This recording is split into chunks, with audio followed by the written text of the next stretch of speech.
Hi ho, silver.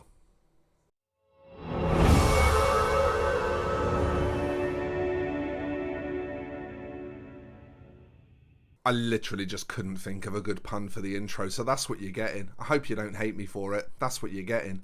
But we are talking today about painting silver true metallic metal. Now, I gave a lesson recently with a client who wanted to learn some more techniques to improve his metallic painting with true metallics. So I wanted to go over a couple of techniques with that client to show him some different approaches that I really like to use to get metallics that are just a bit more interesting. One of the things that I showed my client was this kind of dull, battle-worn silver workup that I really like. I particularly love using it for swords, bolt guns, and even occasionally things like plate armor. I think this technique works really, really well, and it is a little bit different to what you're used to seeing because it uses no washes whatsoever. I know that's a bit radical when it comes to painting metallics. So let's get into the lesson dump, seeing as it is going to be a bit of a long one, and you can watch it and tell me what you think. So I'm going to start out with this really dark silver, and this first set of techniques that I'm going to show you, this applies to when you're painting metallics on surfaces that don't have a lot of texture. So in this case, when I look at my chaplain here, for example, we've got a bolt gun, or a storm bolter in this case, and there's not really a lot going on a storm bolter. It's quite a basic shape. It's a lot of sort of just squares and cylinders. And on shapes like this, washes don't really have their maximum effect. So what I want to start out doing, just going to make sure the focus is nice for you, so make sure we're focused on the...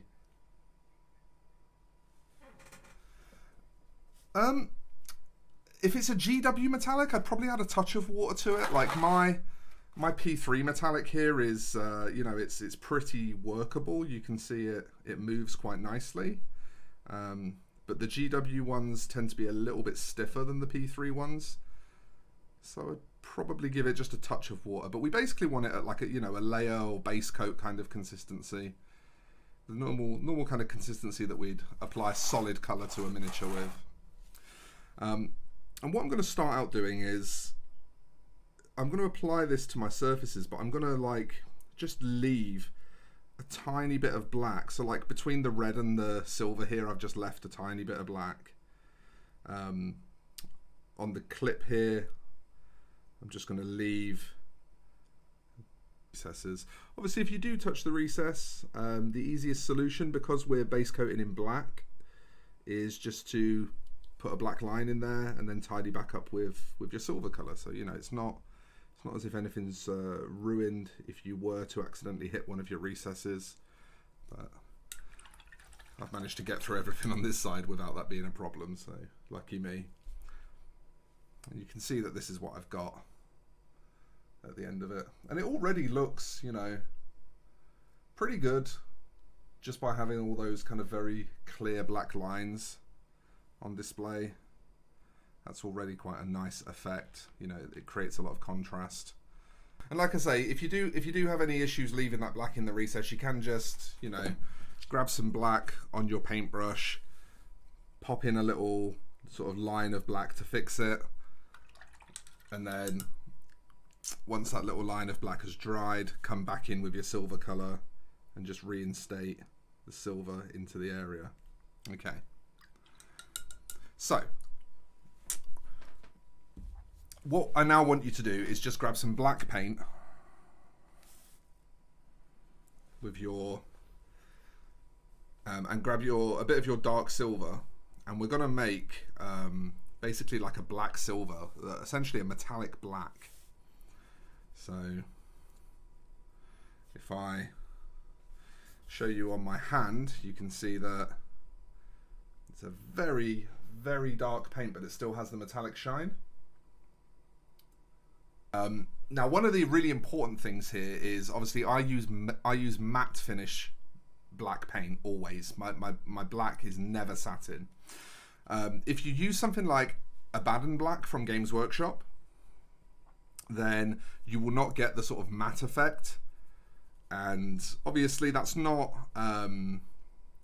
it doesn't ruin the technique, but it does change slightly how it appears. So that's just something to bear in mind.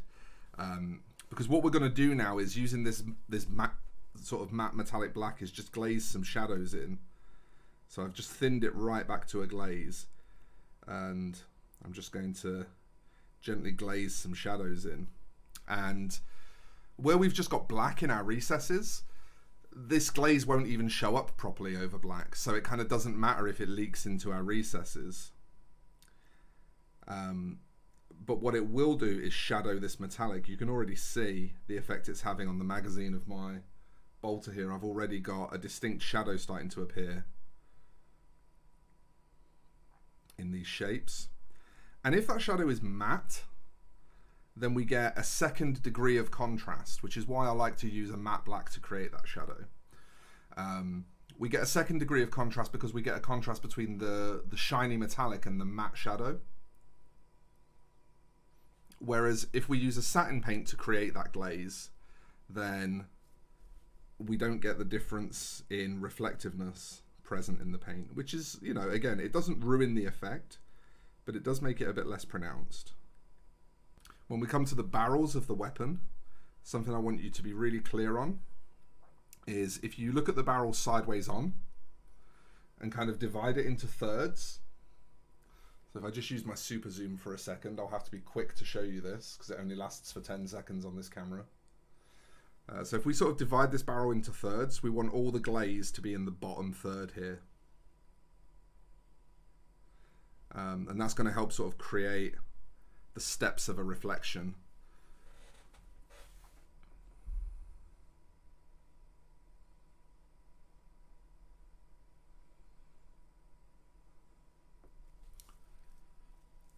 And the nice thing is that because we've added black to our metallic here, black is obviously probably the best coverage color that we tend to have in our arsenal as painters. You know, black, nothing covers better than black, really.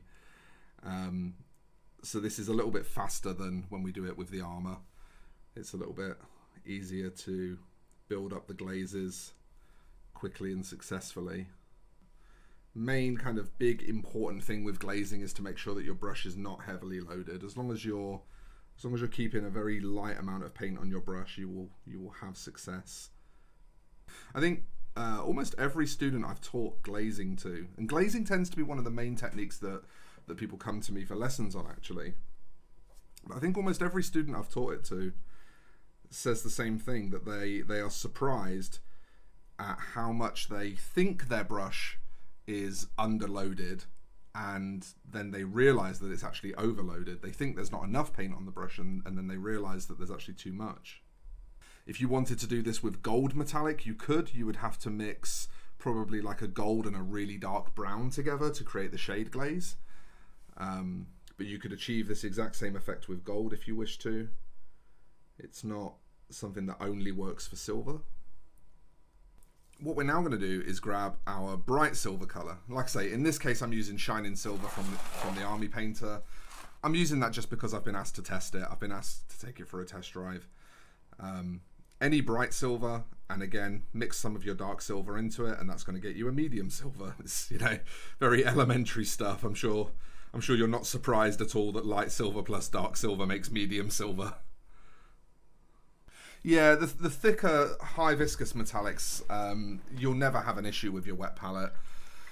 There's sort of this, there's this weird myth that the metallic flakes can soak through the contact paper and get into your sponge and then pollute your other colors.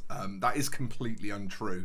Obviously, this is a semi-permeable membrane, and if it doesn't let water through to the top of it, then there's no way a metallic particle can get through it. You know, if the top of this isn't wet, when we know that there's water underneath, then we know that if it's blocking water, it must be blocking metallic particles. It's, you know, it's literally not possible any other way. But we are essentially going to be doing the same process here. We're not going to be thinning the silver. The brighter silver that we've just mixed, this sort of medium silver, it's not as thin. You can see, like, I have thinned it. I've put some water in it, but it's not all the way down at a glaze. It's just kind of a thin layer, would be the best way to describe it. And I think you can probably guess what we're going to do now. We're going to start yeah, we'll just start to look at the top halves of the shapes now, basically, the areas that the light is catching. We'll just start to, again, just apply the start of a highlight. So what I would do is the items that are on the underside of the weapon, I would highlight the bottom half of, because obviously the light has to get past the body of the weapon to see them. And then the things that are on the top side of the weapon, I would highlight the top half of. So what I generally do with a shape like this is I create sort of an equator, if you think of it as an equator. And it's usually the bottom of the casing that I treat as that equator line. And anything that falls below the equator, I highlight the underside of. And anything that falls above the equator, I highlight the top side of. Okay, so I'm already in a position with mine. I've only put 2 layers of glaze on, and I'm already at a point where I'm pretty happy to stop glazing. Just because it starts to build up so quickly. But you can already see that we've got a good range of light and shadow present just from those 3 steps. If I bring in the super zoom, you can see that towards those bottom edges there, I'm considerably brighter than I am at the top. You can see that there's a mid-tone present.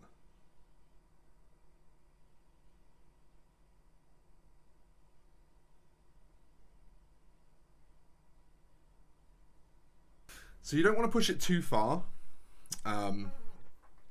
Kind of when you start to see the effect appearing is about when you want to stop, because we are now going to do a little bit of fine edge highlighting just to bring some accent in.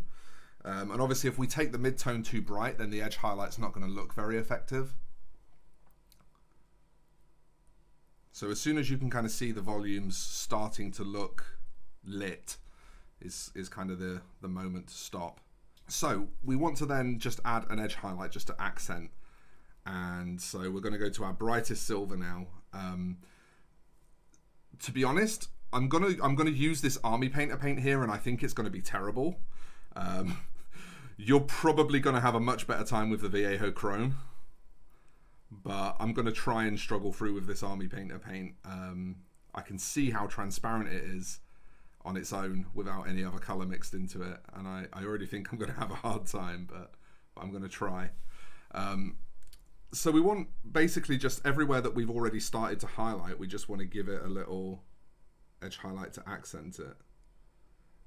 It doesn't need to be hugely bright and overbearing. It just needs to be a little edge highlight to sort of finish off the work that we started with the gradient that we were painting. But one of the things to look out for, and this is something that really affects, in particular, guns. When people paint guns, they often forget that any of these little circular holes that you've got, so like at the start of the barrel, for example, they will always catch a highlight on their underside here. Just on the underside of each of the little circular holes, it will always catch a highlight. And missing that can make a huge difference to how defined the gun barrels look. So one of my little kind of insider tips is to always remember to highlight the bottom of those gun barrels and the ports in the side. When you finish doing that, you should be able to see, like I have here, 4 distinctly different colors present in the workup. The edge highlight should be the brightest point, there should be a black shadow, and then there should be 2 midtones, a dark silver and a light silver. Or a dark silver and a medium silver, sorry. And all the major shapes of the area should show all 4 of these colors distinctly. If you can't see all 4 of these colors distinctly on any of the major shapes, you've probably glazed down too far or not highlighted up enough, or your edge highlight isn't bright enough, something like that. As soon as you can see all 4 colors present, you know that you've done enough. So it's very easy to work out when to stop, because you're just looking for the point that all 4 of those colors uniquely show themselves.